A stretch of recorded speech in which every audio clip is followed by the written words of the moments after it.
आज का प्रातः क्लास है 24/11/66। रिकॉर्ड चला है।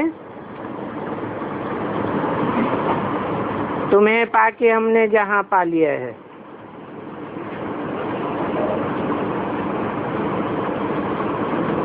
ये गीत कौन सुनते हैं?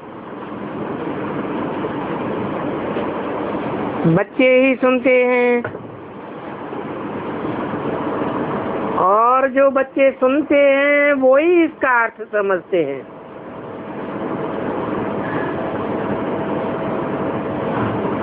प्रजा भी जो सुनती है वो भी तो विश्व का मालिक बनती है ना।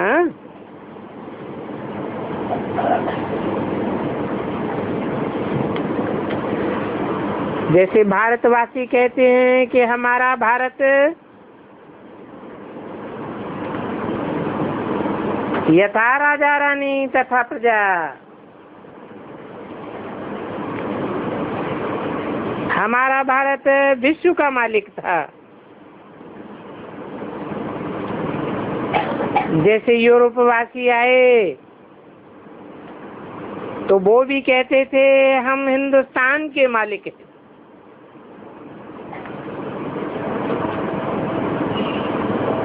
अभी हिंदुस्तानी कोई ऐसे नहीं कहेंगे कि हम हिंदुस्तान के मालिक हैं।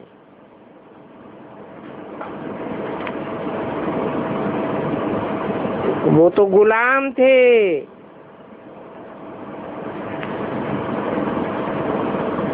हिंदुस्तानियों की राजाई नहीं थी। क्रिश्चियन लोग कहते थे भारत हमारा है, भारत पर हमारा राज्य है।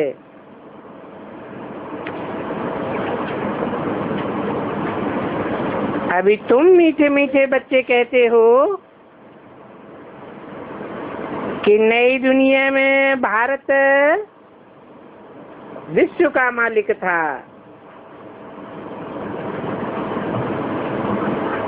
फिर बाद में हमारा राजभाग रावण ने छीन लिया।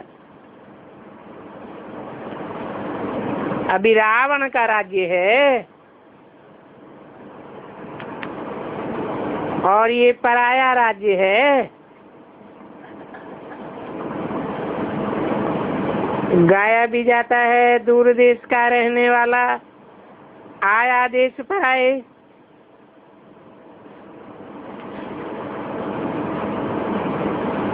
अभी तुम्हारे लिए नए राज्य की स्थापना कर रहे हैं और तुम राज्य ले रहे हो, परंतु तुम कोई के लिए लड़ते नहीं हो। अपने लिए ही तुम सब कुछ करते हो।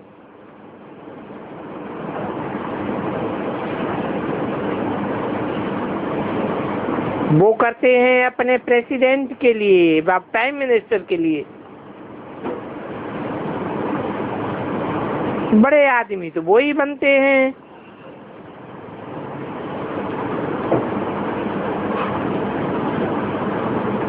फिर भी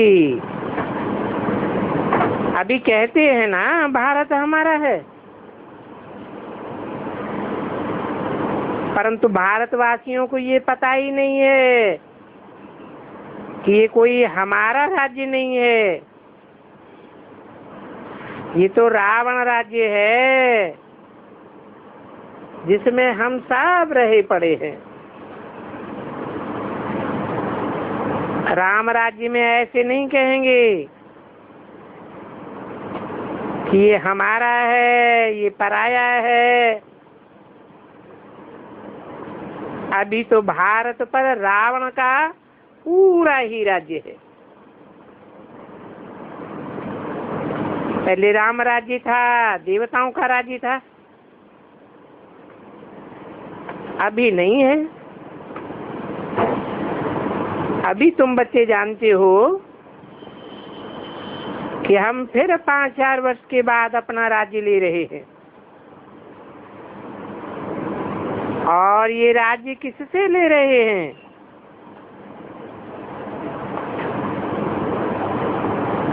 बाप से हम अपना वर्षा ले रहे हैं। राम अक्षर कहने से मनुष्य मुझते हैं।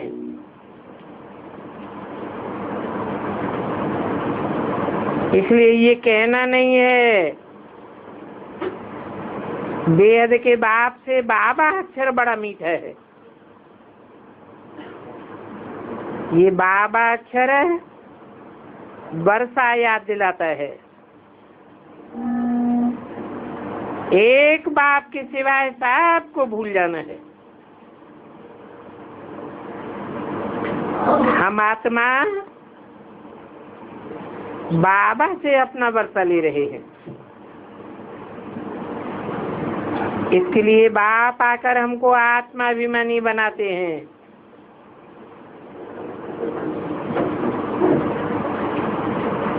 आत्मा अपना स्वराज्य ले रही है।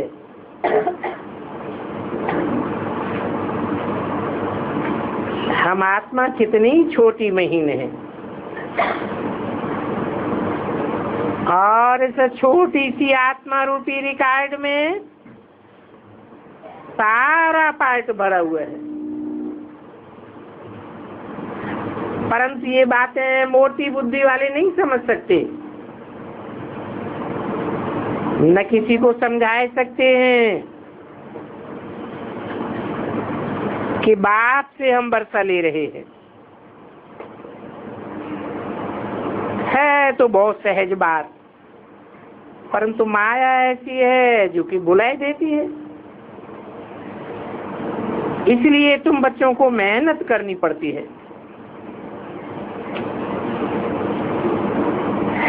तो इसमें कोई बखेरा आदि की बात नहीं, और ना ही कोई ड्रिल आदि सीखनी होती है। यहाँ तो बाप से वर्षा पाना है, और तो इसमें कुछ भी करने की दरकार नहीं है।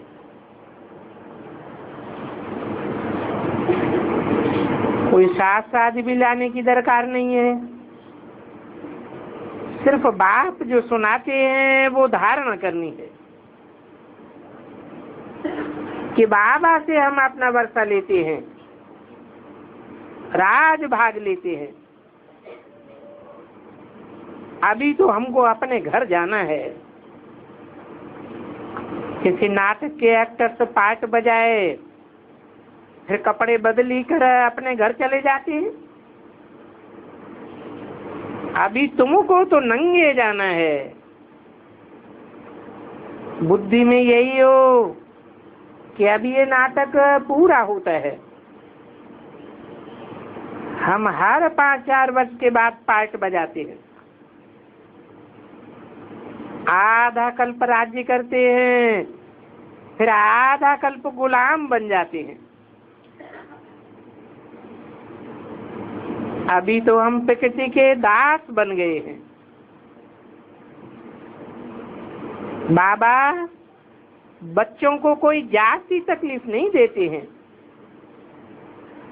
बुद्धि में सिर्फ ये बात रहना चाहिए, पुरुषार्थ करके जितना हो सके ये बात भूलनी नहीं चाहिए कि अभी नाटक पूरा होता है, बाकी थोड़ा समय है, अभी हमको जाना है। ऐसे ऐसे अपने साथ बातें करनी होती हैं, पावन बन करके वापस जाना है। हर एक बच्चा समझ सकता है कि मैं बाप को कितना याद करता हूँ। बल कोई चार्ट लिखते नहीं है, परंतु बुद्धि में तो रहता है ना।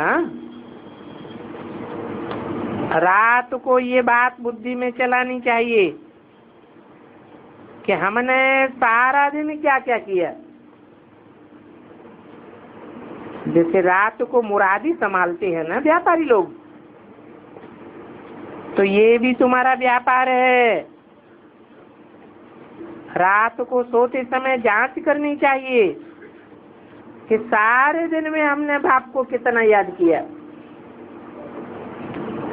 कितनों को बाप का परिचय दिया। जो होशियार होते हैं उनका धंधा भी अच्छा चलता है, और जो बुद्धू होंगे उनका तो वो धंधा भी वैसा ही चलेगा। ये तो अपनी कमाई करना है। बाप सिर्फ कहते हैं मुझे याद करो और चक्र को याद करो। तुम चक्र को याद करेंगे तो चक्रवर्ती राजा बनेंगे। बात कितनी सहज, इसमें टू मच कोई आशाएं भी नहीं होनी चाहिए। गरीब लोग जो गांव में रहने वाले होते हैं उन्हों को कम आशाएं रहती हैं। शहर में रहने वाले साहूकारों को बहुत आशाएं होती हैं। गरीब तो शहर में आए इतने फैशन आदि देखते नहीं है जो उनकी आशाएं वृद्धि को पावे। वो तो अपनी गरीबी में ही सुखी रहते हैं, अपने रोटले खाने पर ही हिल जाते हैं। समझते हैं कि हमको तो बहुत खाना है। थोड़ा अच्छे शहर में रहेंगे तो फिर देखेंगे कि आशा भी होगी, ये कर लेवे वो कर लेवे। तो बाहर वालों में इतनी तमन्ना कम रहती है, साहूकारों में तो ढेर तमन्नाएं रहती है। ये भी चाहिए वो भी चाहिए, मित्र संबंधी आदि को तंग कर देंगे। गरीब अपने में ही खुश रहते हैं। बाबा तो बहुत अनुभवी है, तो ऐसे ऐसे गरीबों पर भी रहम खाना चाहिए। गरीब देखेंगे इतने बड़े बड़े आदमी भी ये ज्ञान सुनते हैं तो हम भी सुनेंगे। ये चित्र तो बाबा बहुत बनवाते रहते हैं। कोई कहते हैं बाबा हमको सर्विस का बहुत शौक है। बेहद का बाप आकर के हमको बेहद का वर्षा देते हैं। जन्म भी उनका यहाँ गाया हुआ है। वो इस ड्रामा में अनादिनूद है। 24/66 की वाणी का दूसरा पेज। जैसे बाप ऊंचे से ऊंचे है वैसे भारत खंड भी ऊंचे से ऊंचे है। अब बाप आकर के सारी दुनिया की सदगति करते हैं। तो सबसे बड़ा तीर्थ भारत हुआ। कहते हैं हे गॉड फादर हमको अपने साथ घर ले चलो। भारत के ऊपर तो सभी का लव है और बाप भी भारत में ही आते हैं। अभी तुम सब मेहनत कर रहे हो। गोपी बल्लभ की गोपियां तो तुम हो। सतयुग में तो गोपियों की बात ही नहीं है। बात तो कायदे अनुसार राजाई चलती है। सतयुग के कृष्ण के कोई चरित्र नहीं है। चरित्र इस समय सिर्फ एक बाप के हैं। ये देखो उनका चरित्र कितना बड़ा है कि सारी पतित दुनिया को पावन बनाते हैं।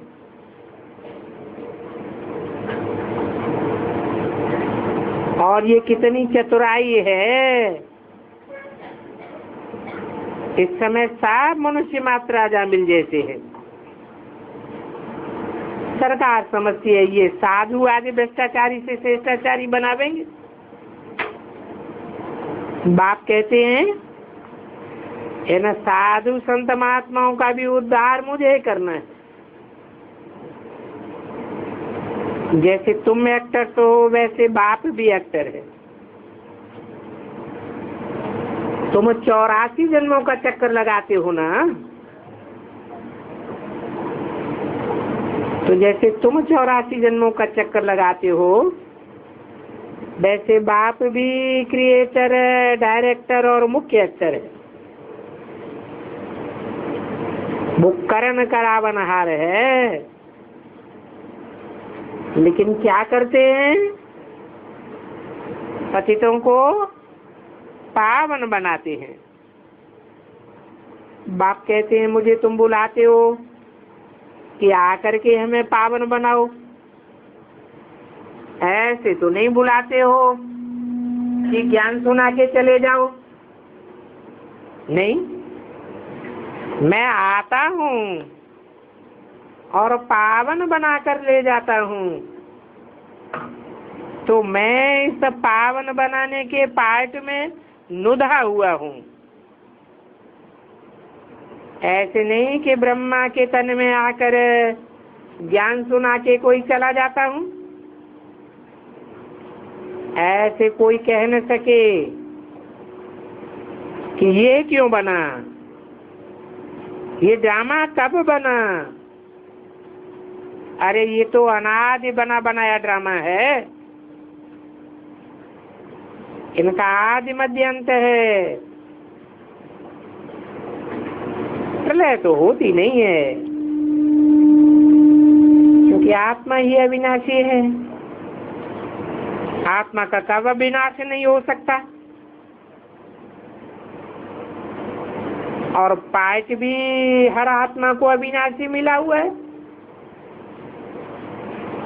550 करोड़ आत्माओं का पाठ है। ये बेहद का ड्रामा है ना, जिसे नटशेल में बाप समझाते हैं कि ये ड्रामा का पार्ट कैसे चलता है। बाकी ऐसे नहीं है कि परमात्मा है तो कोई मुर्दे को जिंदा कर देंगे। ये कोई अंधश्रद्धा की बातें यहाँ नहीं होती है। मुझे तो पुकारते ही हैं पतितों को आकर के पावन बनाओ। आकर के हमको पतित से पावन बनाओ बुलाते हैं ना, तो बरोबर आते हैं। गीता है सर्वशास्त्र में ही शिरोमणि, और वो गीता भगवान ने ही सुनाई है। अच्छा,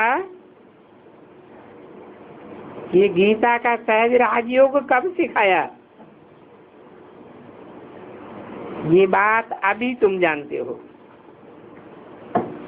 कि बाबा तो आते ही हैं कल्प के संगम युग पर। जब आकर के पावन दुनिया नई राजधानी स्थापन करते हैं। पावन दुनिया होती ही है 16 कला संपूर्ण, और 16 कलाएं सतयुग में ही होती हैं। तो जरूर सतयुग से पहले आकर के पावन दुनिया स्थापन की होगी। ऐसे नहीं कि द्वापर के अंत में आते हैं और पतित पापी कलयुग की स्थापना करके जाते हैं, जैसा गीता शास्त्र में लिख दिया है। और सतयुग में भी तो स्थापन नहीं करेंगे। वहां तो है ही पावन दुनिया 16 कला संपूर्ण। तो कल्प के संगम युग पर ये कुंभ का मेला लगता है।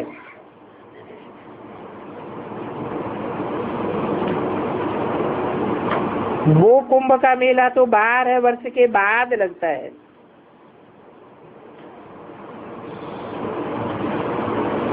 ये बड़ा कुंभ 5000 वर्ष के बाद लगता है, और ये 50 वर्ष चलता है।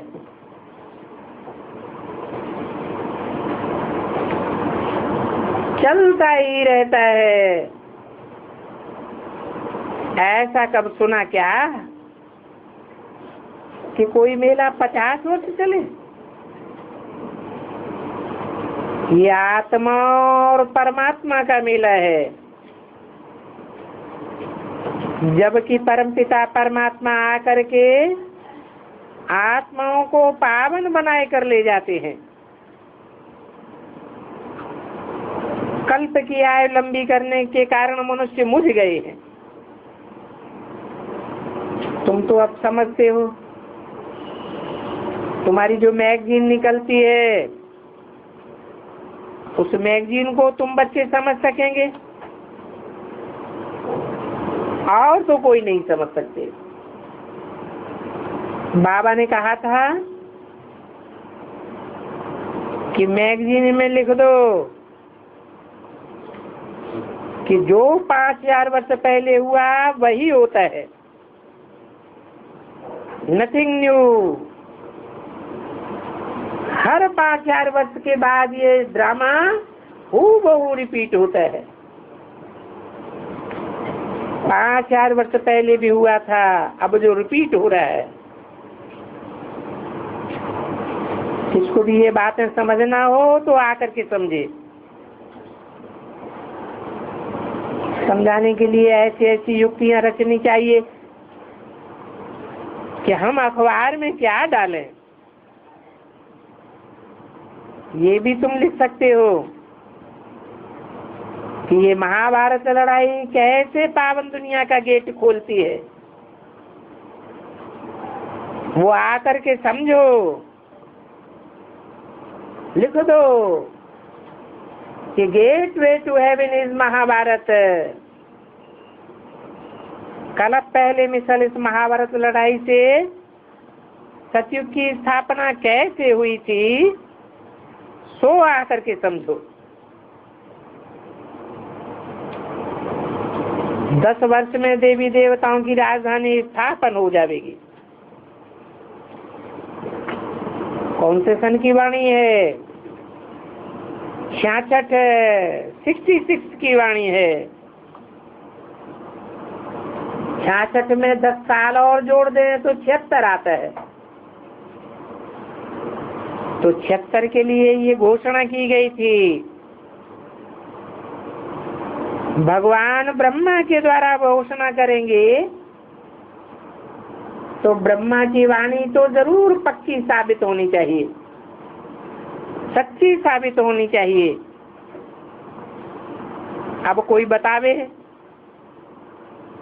इसको कोई क्लियर करे कि 10 वर्ष में अर्थात 1976 में देवी देवताओं की राजधानी कैसे स्थापन हुई थी।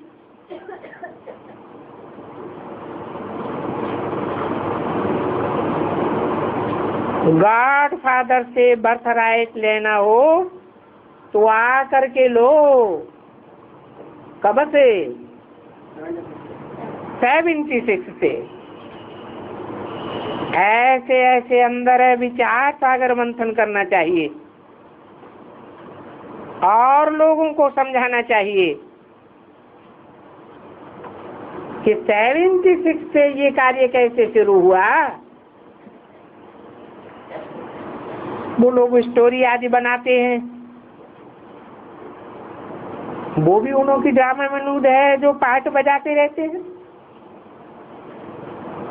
व्यास ने भी ड्रामा प्लान अनुसार ये शास्त्र आदि बनाए, उनको पार्ट ही ऐसा मिला हुआ है। अब तुम तो इस ड्रामा को समझ गए हो,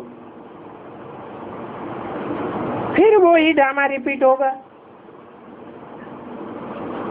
अब तुम आए फिर से ज्ञान सुनते हो,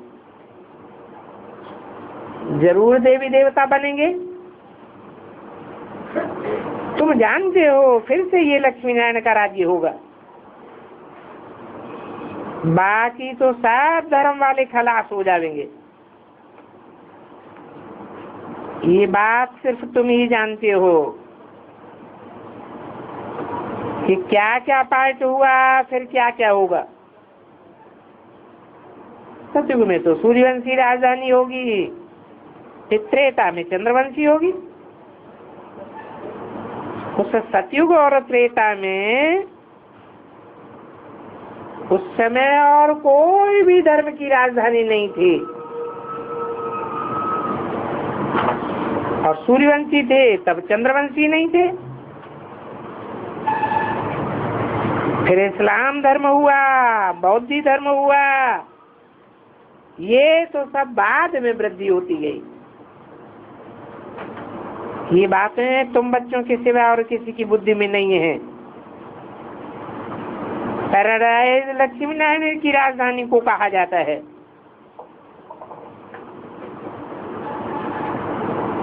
राम राज्य को भी पैराडाइज नहीं कहा जाता, क्योंकि सतयुग में ही 16 कला संपूर्ण होती हैं। फिर बाद में तो कलाएं कम होती जाती हैं। अभी तुम तो इन बातों के नॉलेजफुल बन गए हो। बाबा तुमको आकर के आप समान नॉलेजफुल पीसफुल बनाते हैं। 24 प्यारे 66 की वाणी का तीसरा पेज। तुम जानते हो कि आधा कल्प हम पीसफुल रहेंगे, कोई प्रकार की हमारी दुनिया में अशांति नहीं रहेगी। वहां तो बच्चे भी कब नहीं रोते हैं, बच्चे भी पैदा होते ही मुस्कुराने लग पड़ते हैं। यहाँ भी तुमको रोना नहीं है, सदैव मुस्कुराते रहो। क्यों? रोने से क्या घाटा हो जाएगा और मुस्कुराने से क्या फायदा हो जाएगा? क्योंकि तुम यहाँ शूटिंग कर रहे हो। रोने की शूटिंग करेंगे तो वहां भी रोना पड़ेगा, और यहाँ हंसने की मुस्कुराने की शूटिंग करते रहेंगे तो वहां भी हंसते रहेंगे, मुस्कुराते रहेंगे। कोई तो ऐसे होते हैं कि खुद भी रोते हैं, परेशान होते हैं और दूसरों को भी परेशान और रोना रोना कर देते हैं। तो ऐसों को जन्म जन्मांतर कौन सी दुनिया में जन्म लेना पड़ेगा? रोने की दुनिया में ही जाना पड़े, पद भ्रष्ट हो जाएगा। तो यहाँ तुमको रोना नहीं है। ये सारा संगम मौजों का युग है। गायन भी है, अम्मा मरे तो हलवा खाओ। जिन्हें रोया तिन खोया। पद भ्रष्ट हो जाएगा तो सुख को खो देंगे, शांति को खो देंगे। अभी तो तुमको पतियों का पति मिला है जो तुमको स्वर्ग की बादशाही ही देते हैं। वो पति से तुमको गटर में डाल देते हैं, और ये तो आकर के तुमको निकालते हैं। तो बताओ, निकालने वाला बड़ा हुआ या गटर में डालने वाला बड़ा हुआ है? कौन बड़ा हुआ? और वो पति तो तुम्हारे जन्म जन्मांतर मरते चले आए। ये पति तो तुम्हारा मरता भी नहीं है, फिर तुमको रोने की क्या दरकार है? जो रोना प्रूफ बनते हैं वो ही बादशाही लेते हैं, बाकी तो प्रजा में चले जाएंगे। बाबा से अगर कोई पूछे कि ऐसे पुरुषार्थ की हालत में हम क्या बनेंगे, तो बाबा बता देंगे। पिछाड़ी में तो बच्चों को साफ साक्षात्कार होता रहेगा, पूछने की भी दरकार नहीं पड़ेगी। जैसे स्कूल में भी सब मालूम पड़ जाता है, तो पिछाड़ी में तुमको भी सब पता पड़ जाएगा कि रुद्रमाला कौन कौन की बनती है। स्कूल में भी पिछाड़ी में जब इम्तिहान के दिन होते हैं तो बहुत पुरुषार्थ करते हैं, समझते हैं फलानी सब्जेक्ट में शायद हम ना पास हो जावे, तो ऐसे ही तुमको भी मालूम पड़ जाएगा। बहुत कहते हैं कि हमारा तो बच्चों में मोह है, अब मोह तो निकालना ही पड़ेगा, क्योंकि मोह तो सिर्फ एक में रखना है, बाकी सबको तो ट्रस्टी होकर के संभालना है। कहते भी है ये सब कुछ बाप ने दिया है, तो बाप ने दिया है तो ट्रस्टी होकर के चलो, सारा ममत्व निकाल दो। बाप खुद आकर के कहते हैं कि सारी दुनिया से ममत्व निकाल दो, समझो कि ये सब बाप का है, उनकी मत पर चलो, उनके ही कार्य में लग जाओ। उनके क्यों कहा, उनकी क्यों कहा है, इनके क्यों नहीं कहा? इनके माने ब्रह्मा के, ब्रह्मा के कार्य में लग जाओ, ब्रह्मा की मत पर चलो, ऐसे नहीं कहा। क्या कहा? उनके दूर कर दिया। माना सन 76 में जो पार्ट क्लियर होने वाला है, जहाँ से बाप का वर्षा प्रत्यक्ष होता है, उसी कार्य में लग जाना है। मनुष्य तो जो कुछ भी करते हैं वो पाप ही पाप करते रहते हैं। कन्यादान करते हैं वो भी पाप करते हैं। और यहाँ तो कन्यादान की बात ही नहीं है, यहाँ तो तुम अविनाशी ज्ञान रत्नों का दान देती हो।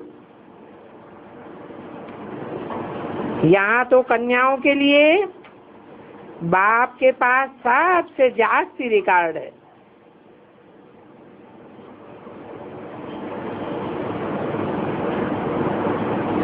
इस नरक की दुनिया में तो कितना डिसरिगार्ड करते हैं कन्याओं का,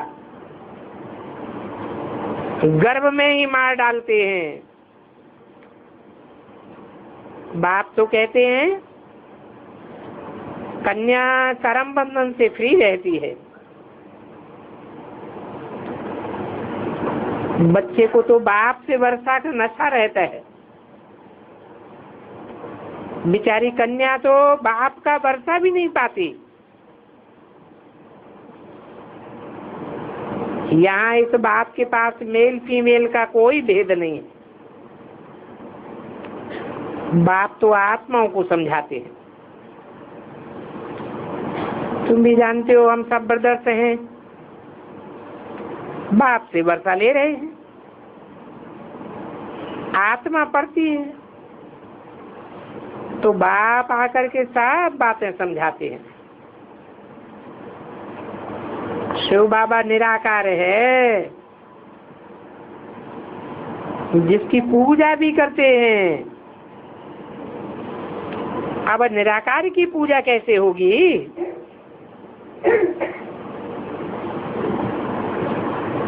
पूजा तो पवित्र की जाती है। जरूर निराकारी स्टेज की बात है। ये सोमनाथ का मंदिर भी शिव का ही है। सोमरस पिलाया था, इस बात की निशानी है।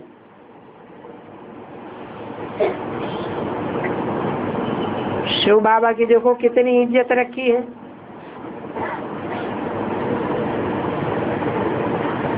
कितना सोने का मंदिर बनाया। ये अभी तुम जानते हो कि शिव ने इस दुनिया में आकर के क्या किया। उनका यादगार मंदिर क्यों बनाया है, ये बातें भी तुम समझते हो कि कल्प कल्प ही ऐसा होगा। ड्रामा में नूद है सो रिपीट हो रहा है। बाप को तो आना ही है, पुरानी दुनिया का विनाश होना है, कोई अफसोस की बात तो नहीं है। ये जो खूनी नाहक खेल है, इसमें नाहक सबका खून हो जाएगा। नहीं तो दुनिया में कोई किसका खून करे तो उनको फांसी की सजा हो जाती है।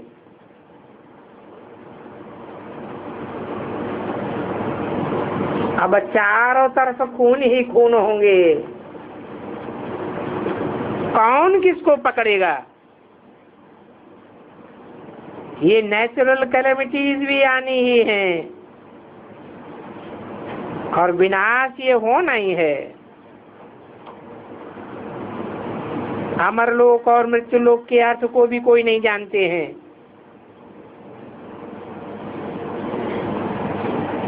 असली अर्थ क्या है?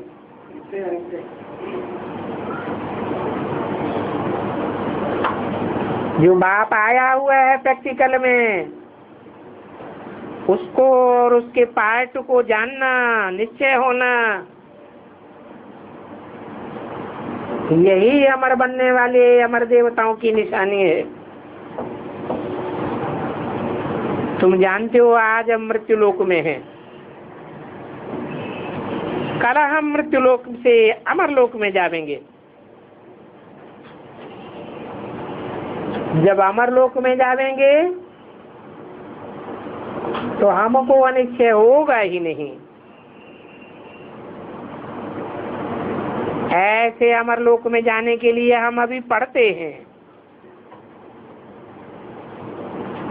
मनुष्य तो बेचारे घोर अंधियारे में है।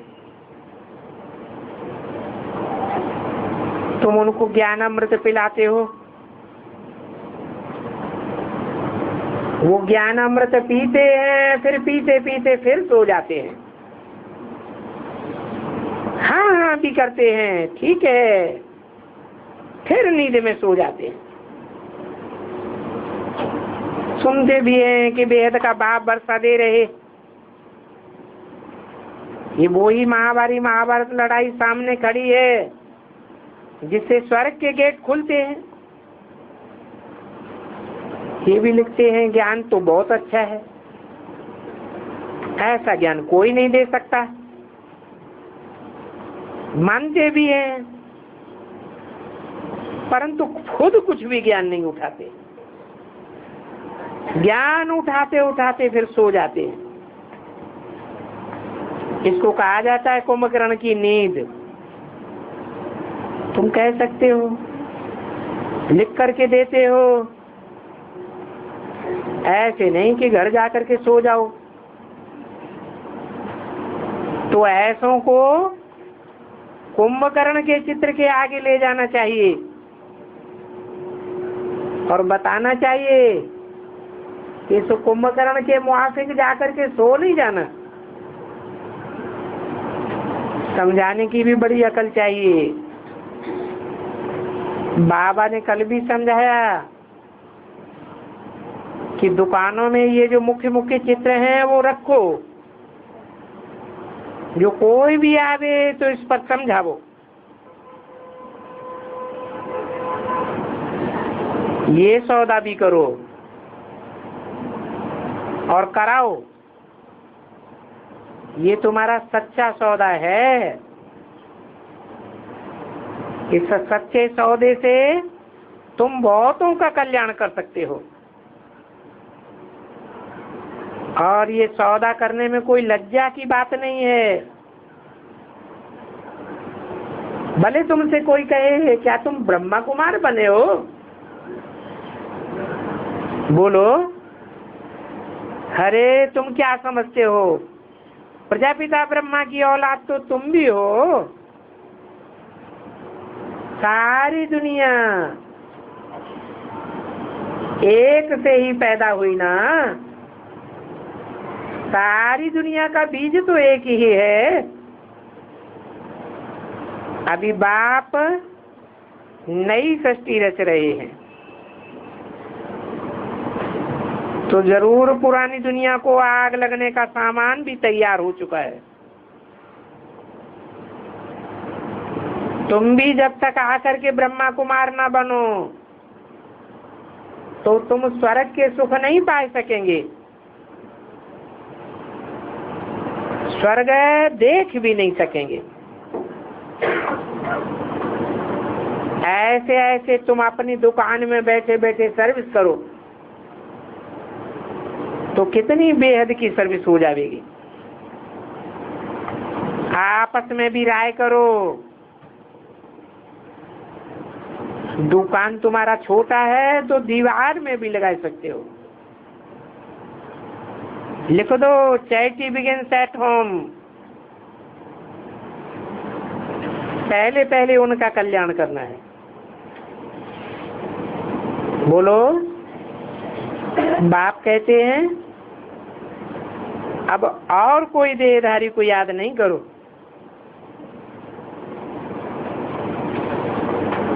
एक शिव बाबा, दूसरा न कोई।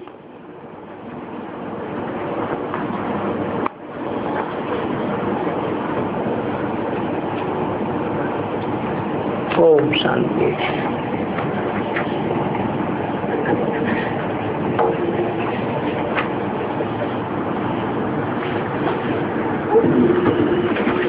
एक रात्रि क्लास है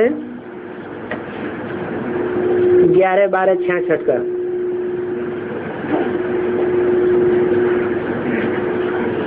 तुम कोई भी चित्र पर समझा सकते हो, जैसे विनाश काले यादव कौरव पांडव वाला चित्र है, इस पर जाए समझावे कि भगवान वाच इस समय सृष्टि पर कौन कौन सी सेनाएं खड़ी हैं।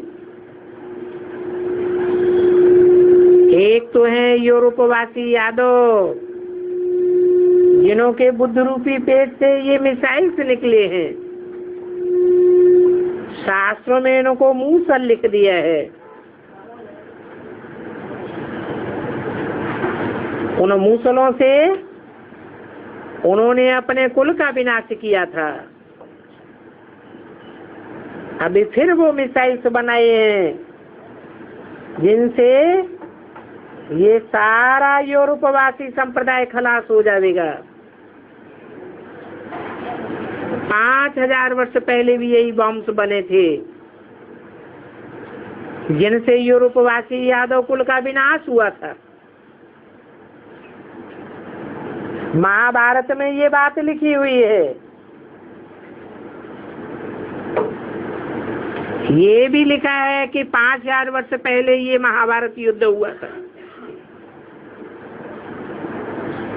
परंतु युग का नाम गलत डाल दिया है। उन्होंने लिख दिया है द्वापर के अंत में ये महाविनाश हुआ, परंतु वास्तव में ये सतयुग आदि और कलयुग के अंत की बात है। तो कोई भी चित्र उठाए करके उस पर समझाना चाहिए।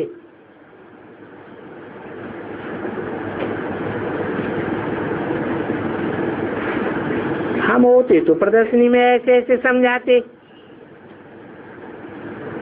ये मूसल महाभारत लड़ाई के समय के मशहूर हैं।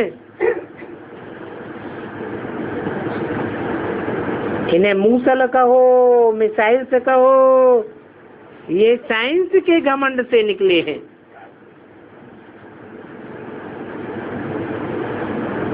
बड़ी तीखी बुद्धि वालों ने निकाले हैं। ऐसे भी नहीं कि ये बॉम्ब और मिसाइल्स कोई रखे रहेंगे। नहीं, जो चीज बनी है वो जरूर काम में आवेगी। रख नहीं सकते हैं, और रख कर के भी क्या करेंगे। कितना दाम इनमें लगाया हुआ है। इस्तेमाल तो करने ही पड़ेंगे। 5000 साल पहले भी मूसल ने काल अपने कुल का विनाश किया था। अभी तुम्हारी तो आदि सनातन देवी देवता धर्म की स्थापना होती है।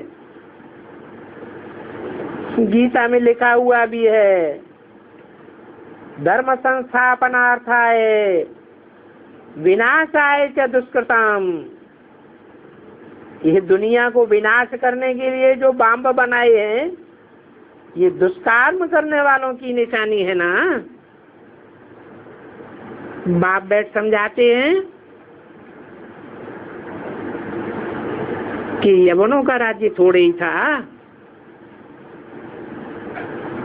ये तो भारत में पाकिस्तान अभी बना है। अनेक राजधानियां बन गई हैं। वास्तव में पांडव कौरव नहीं लड़े थे, ये तो यवनों की लड़ाई है कौरवों से। नेचुरल कैलेमिटीज भी होनी है, इससे दुनिया का भारी विनाश होगा। वर्ल्ड की हिस्ट्री ज्योग्राफी चेंज होनी है। तुम्हारे लिए तो नई दुनिया जरूर चाहिए, तो ऐसे ऐसे समझाना पड़े। एक चित्र पर समझाया, फिर दूसरा चित्र बताओ। बोलो ये योग में बैठे हैं, इनका योग बुद्धि का बाप के साथ है। भगवान वाचे माम एकम याद करो, मैं पतित पावन हूँ। पतितों को पावन बनाने वाला कोई कृष्ण नहीं है। कृष्ण तो 16 कला संपूर्ण बनने वाला है। बनाने वाला तो कलातीत भगवान है।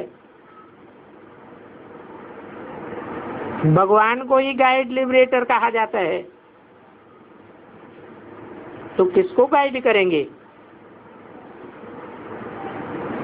जो कलाहीन बनते हैं, कहते हैं मुझे निर्गुण हारे में कोई गुण नहीं,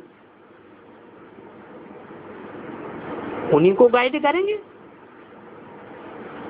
गाइड करके पतित से पावन बनावेंगे, फिर पवित्र आत्माओं को ले जावेंगे। इसलिए सबको कहते हैं देह के धर्म छोड़ो, अपन को आत्मा निश्चय करो तो पावन बन जावेंगे।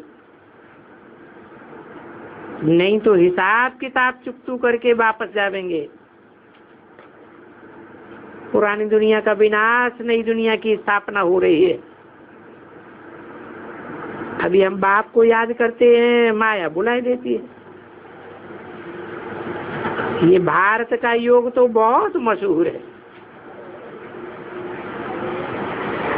उसके बाद और चित्र उठाने चाहिए।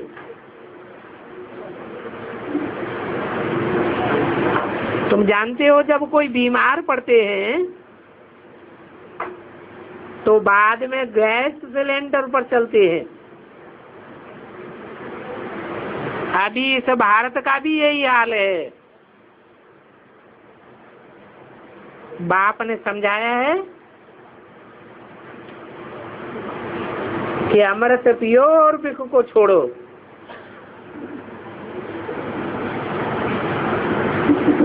ये विख मांगते हैं, हम पवित्र बनना चाहते हैं।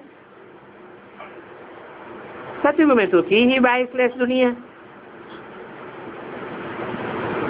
तुम जानते हो योग बल से क्या नहीं हो सकता है। तो चित्रों पर समझाने की यहाँ रोज प्रैक्टिस करनी चाहिए। ऐसे करने से तुम्हारी उन्नति भी होगी। चित्र तो बहुत हैं, त्रिमूर्ति पर भी समझा सकते हो। इसमें सारी हिस्ट्री ज्योग्राफी आ जाती है। ऐसे ऐसे करने से तुम सबके मुख खुल जाएंगे। फिर तुम रूहानी सर्विस करने के लायक बन जाएंगे। अपनी उन्नति भी करेंगे। भूतों को तो भगाना ही है। बाबा जब बाहर जावेंगे तो कभी किसी को अलाउ नहीं करेंगे। दिन प्रतिदिन स्ट्रिक्ट होता जाएगा।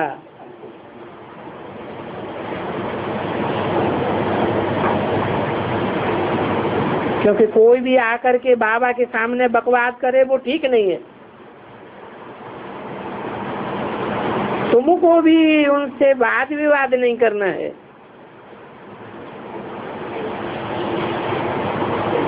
सब सब्जेक्ट्स में होशियार होना चाहिए। दिन प्रतिदिन उन्नति को पाना चाहिए। बहुत सेंटर्स ऐसे हैं जो ब्राह्मणी बदली हो जाती है तो लूले लंगड़े हो जाते हैं। परंतु जब तुम समझाना सीख जावेंगे तो ऐसे नहीं कहेंगे कि हमको फलानी ब्राह्मणी चाहिए। समझाने के लिए मुख्य है सीढ़ी का चित्र, लक्ष्मी नारायण का चित्र। बाबा ख्याल कर रहे हैं कि लक्ष्मी नारायण का चित्र छपावें।